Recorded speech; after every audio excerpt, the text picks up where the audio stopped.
Nadiem Makarim jalani sidang lanjutan kasus dugaan korupsi pengadaan laptop Chromebook dan Chrome Device Management atau CDM. Agenda sidang kali ini adalah pemeriksaan Nadiem sebagai terdakwa.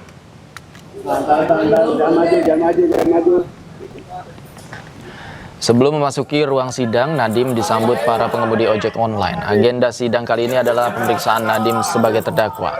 Saat ditanyai Ketua Majelis Hakim terkait kondisi kesehatannya, Nadiem mengaku masih dalam perawatan dan akan menjalani operasi pada Rabu mendatang.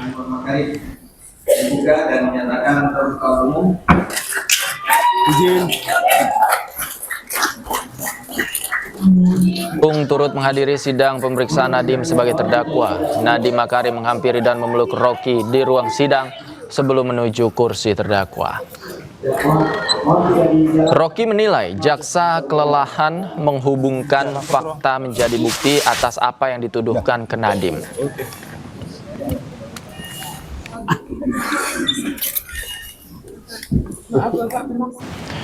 Kita ke informasi lain, pemirsa, ratusan warga negara asing sindikat judi online ternyata sudah beroperasi selama 2 bulan dengan menyewa 2 lantai perkantoran untuk 1 tahun. Bareskrim Polri tengah menelusuri aliran dana untuk mengetahui siapa bos di balik sindikat judi online jaringan internasional yang melibatkan 321 warga negara asing.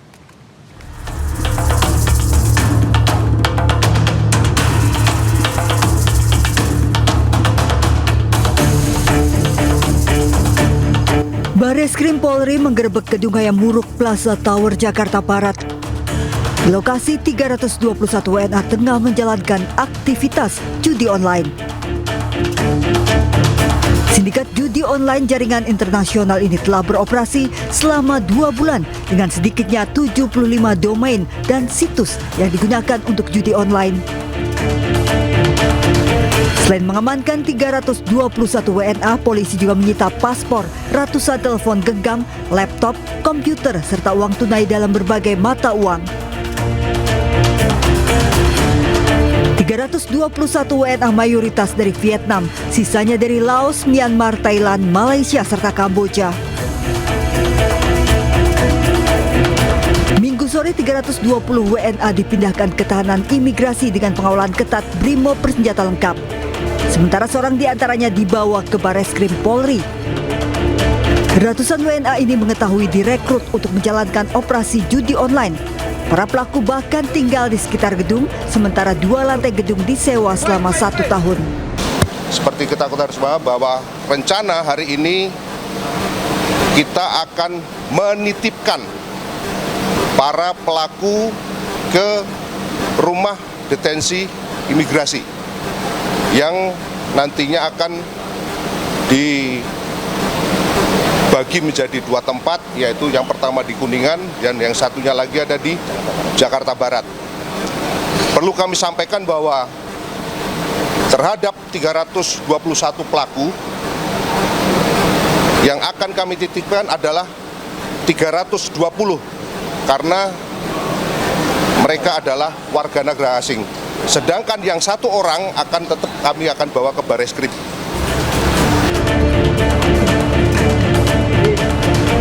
...275 orang WNA sudah ditetapkan sebagai tersangka.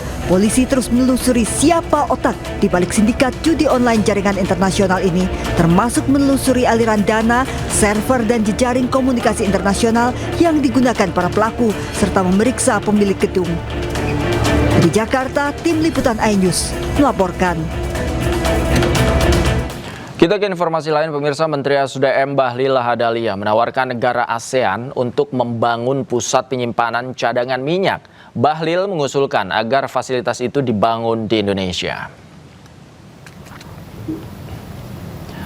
Bahlil Lahadalia mengajak negara-negara ASEAN membangun pusat penyimpanan cadangan minyak bersama. Ia mengusulkan fasilitas storage itu dibangun di Indonesia dengan kerjasama dengan Malaysia, Brunei Darussalam, dan Filipina. Rencananya, pusat penyimpanan minyak ini bisa digunakan dan dimanfaatkan untuk memenuhi kebutuhan minyak negara ASEAN. Usulan pembangunan fasilitas storage minyak ini sejalan dengan rencana Indonesia membangun penyimpanan untuk cadangan penyangga energi. Kan 2 hal. Kita bikin ada hub untuk storage cadangan minyak untuk ASEAN. Tapi juga kita melakukan kerjasama dengan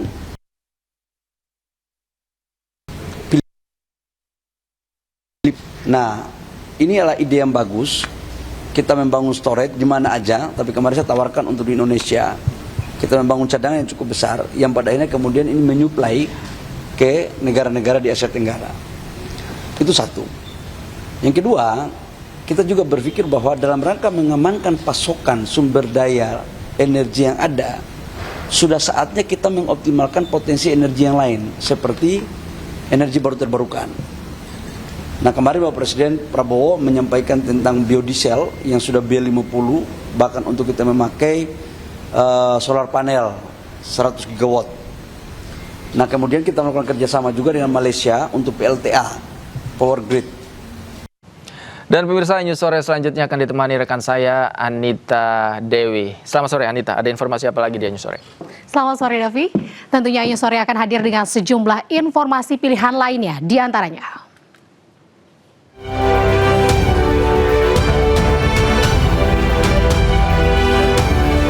Drone Iran menyerang fasilitas militer Amerika Serikat di Uni Emirat Arab.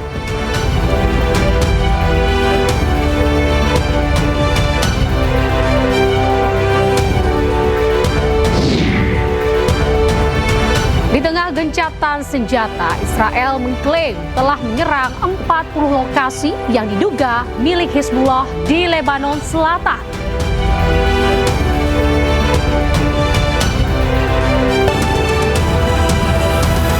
Kita ke informasi lain, pemirsa. Spanyol melakukan evakuasi darurat terhadap penumpang kapal pesiar MV Hondius yang terdampak wabah hantavirus. Sebanyak 3 orang meninggal dunia di atas kapal tersebut sejak berlayar dari Amerika Selatan bulan April yang lalu.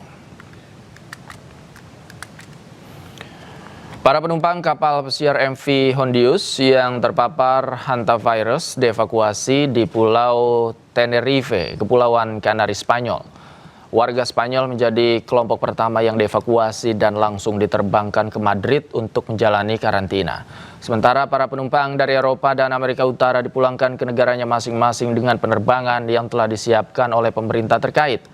Dirjen Organisasi Kesehatan Dunia (WHO) Tedros Adhanom Ghebreyesus mengatakan bahwa hantavirus bukanlah COVID-19.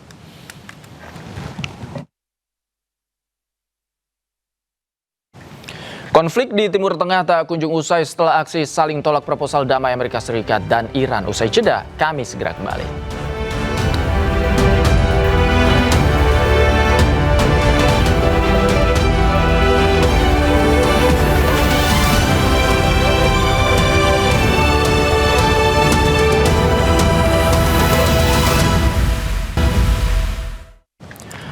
Pelaku pengadangan dan perusakan ambulans di kawasan Sukmajaya, Depok diamankan oleh polisi. Pelaku mengaku tidak senang dengan suara sirine ambulans. Kalau kamu jemput jangan hidupkan itu, harus ada dulu orangnya, tahu Tuhan. Kau videokan aku kena sini aku orang sini ya. Pelaku pengadangan dan perusakan ambulans ditangkap polisi. Sebelumnya terjadi aksi pengadangan dan perusakan ambulans terjadi di kawasan Sukmajaya, Depok, Jawa Barat. Petugas ambulans menjelaskan saat itu pihaknya hendak menjemput pasien stroke dan menyalakan sirine kecil. Pelaku dengan menggunakan sepeda motor mengikuti laju ambulans dan mengadang serta menendang mobil. Adu mulut pun tak terhindarkan. Si pelaku ini, terduga pelaku ini udah mulai nih kok ke tengah-tengah, udah mulai pergerakannya kurang inilah. Saya minta tim buat siap-siap pegang HP gitu, pegang HP buat videokan.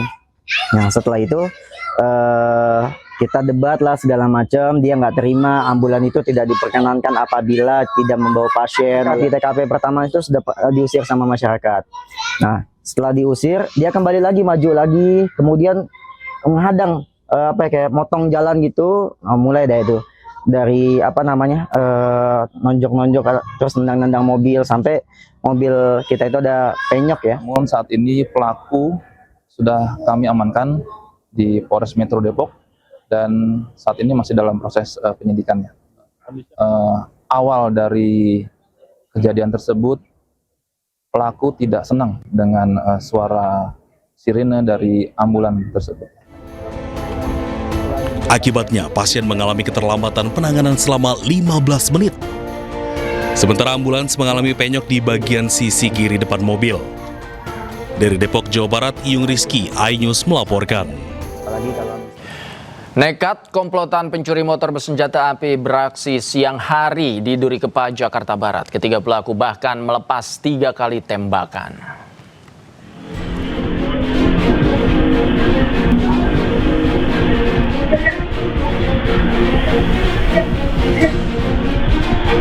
Suasana mencekam terjadi saat komplotan pelaku pencurian motor bersenjata api beraksi di ruko kawasan Jalan Kebon Raya Duri Kepa, Jakarta Barat. Para pelaku nekat melancarkan aksinya saat siang hari. Saat beraksi, para pelaku tak segan-segan melepaskan tembakan ke arah korban untuk membawa motor hasil curiannya. Meski tak terkena tembakan, korban terluka akibat terjatuh saat mengejar pelaku. Menurut saksi mata, pencurian motor memang kerap terjadi di lokasi ini. Namun warga semakin resah karena para pelaku kini nekat beraksi di siang hari. Dia ngambil motor itu ya, yang temen yang satu menghalang-halangi yang pemilik. Nah, di tempat juga keluarkan pistol. Di tempat juga dia buang ke atas sekali, 2 kali. Dia ke arah itu sekali, tapi nggak kena. Oh, jadi ada 3 kali letusan, Pak? 3 kali. Tapi nggak berani kayak kemarin siang. Kalaupun ini malam. Siang-siang hari itu. Siang nekat lah. Aksi pencurian sepeda motor ini kini diselidiki pihak kepolisian Polres Jakarta Barat dan Polsek Kebonjeruk. Dari Jakarta, Miftahul Gani, iNews melaporkan. Pemirsa, polisi menyita ribuan motor curian yang akan diekspor ke negara-negara di Afrika. 1 orang tersangka berinisial WS yang merupakan pembeli, penadah sekaligus pemilik gudang ditetapkan sebagai tersangka. Sebanyak 1.494 unit kendaraan bermotor berhasil diamankan oleh Polda Metro Jaya dari sebuah gudang di kawasan Kebayoran Lama, Jakarta Selatan. Dari ribuan motor yang disita, sebanyak 957 unit masih dalam kondisi utuh, sementara 537 unit sudah dibongkar. Bisnis ilegal ini sudah beroperasi selama 4 tahun dan lebih dari 99.000 unit kendaraan bermotor yang telah diekspor ke luar negeri secara ilegal. Selain itu, ribuan kendaraan ini diduga dibeli menggunakan KTP warga yang diperoleh pelaku secara ilegal. Polisi sudah menetapkan 1 orang tersangka berinisial WS yang berperan sebagai pembeli kendaraan, penadah, pemilik gudang, sekaligus eksportir. Praktek ilegal berupa pembelian, penampungan, dan penguasaan kendaraan bermotor yang patut diduga kuat berasal dari hasil kejahatan. Kendaraan-kendaraan ini dikumpulkan dan dipersiapkan untuk diselundupkan ke luar negeri tanpa dokumen kepemilikan yang sah. Dari hasil penyelidikan, penyidik berhasil mengamankan 1.494 unit sepeda motor. Adapun rinciannya sebagai berikut: 957 unit kendaraan dalam kondisi utuh, 537 unit kendaraan dalam kondisi terurai sudah dibongkar menjadi komponen dan onderdil. Pemirsa, polisi menyita ribuan motor yang akan diekspor secara ilegal ke negara Afrika. Dari tersangka, polisi menemukan ribuan motor dalam segala kondisi yang disimpan di sebuah gudang. Dan berikut laporan jurnalis iNews Nata Arman dari lokasi.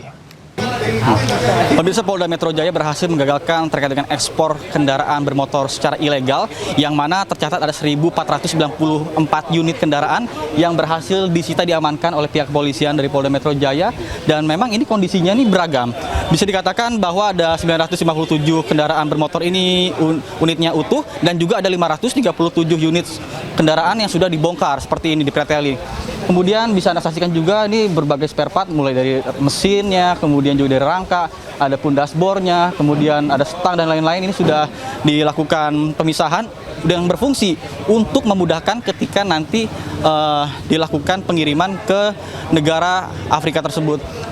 Dan untuk di sebelah sisi kiri saya ini adalah kendaraan unit bermotor yang masih utuh, Yang tentunya ini masih sangat rapi, hanya kotor saja. Ini tentunya baru saja keluar seperti dari dealer gitu ya, dari rumah tempat produksi pabriknya. Dan ada juga data-data di belakang, ada barcode terkait dengan kendaraan bermotor. Namun yang jadi masalah ini adalah siapa atas nama kepemilikannya. Dan memang berdasarkan informasi yang kami peroleh dari pihak kepolisian, bahwa untuk pembelian unit sepeda motor yang ada 1.400 di sini, ini menggunakan identitas ataupun KTP palsu. Maksud kami KTP masyarakat yang disalahgunakan. Baik itu diambil secara ilegal ataupun legal. Sampai dengan saat ini polisi masih melakukan pendalaman, kemudian juga apakah dari modus penipuan ataupun kejahatan lainnya, dan memang terorganisir. Dan pihak kepolisian pun ini menduga bahwa ini merupakan sindikat dan tentunya akan terus mengembangkan dari beberapa tersangka. Dan saat ini hanya baru satu yang ditetapkan sebagai tersangka dengan inisial WS. Ya, ini pelaku ini merupakan pembeli, kemudian juga penadah, pemilik gudang dan juga eksportir dari Jakarta.